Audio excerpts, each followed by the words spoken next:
Godown मध्ये जाऊ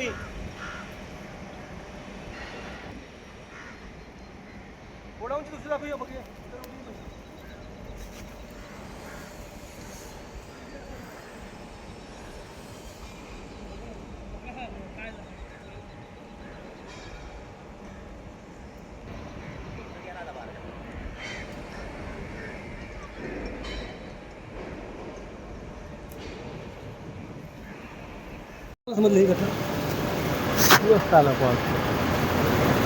आम्हाला दुपारी ज्यावेळी इकडून आर्क अँड फ्युजन कंपनीमधून बोलवण्यात आलं की बाबा अशा अशा ठिकाणी आपला आग म्हणतो वरच्या बाजूने मलबा वाहत आलेला आहे.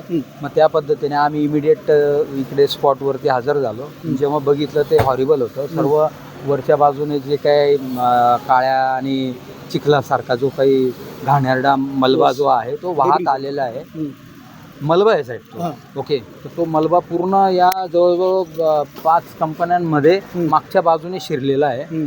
आणि फॉर्च्युनेटली पण या कंपनीत जी काही लोकं होती काम करणारी ती सर्व बाहेर येऊन गेली. आम्ही आल्यानंतर पहिले हेच कन्फर्म केलं की मध्ये कोणी अडकलं नाही आहे का वगैरे.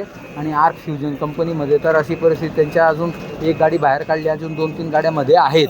ओके, आता त्याच्या व्यतिरिक्त कंपनीचं जो काही प्रोसेस वगैरे जे आहे किंवा काय ते सर्व मोठ्या प्रमाणात डॅमेज झालेलं आहे. मग त्याच्यामुळे आता या ठिकाणी जे संबंधित MIDCचे, नवी मुंबई महापालिकेचे, त्याचबरोबर पोलीस यंत्रणा जी आहे तर त्यांना त्याच्या व्यतिरिक्त फॅक्टरी इन्स्पेक्टर, MPCB या सर्व लोकांना संबंधित जे अधिकारी आणि वगैरे होते त्यांना इथं बोलवलं.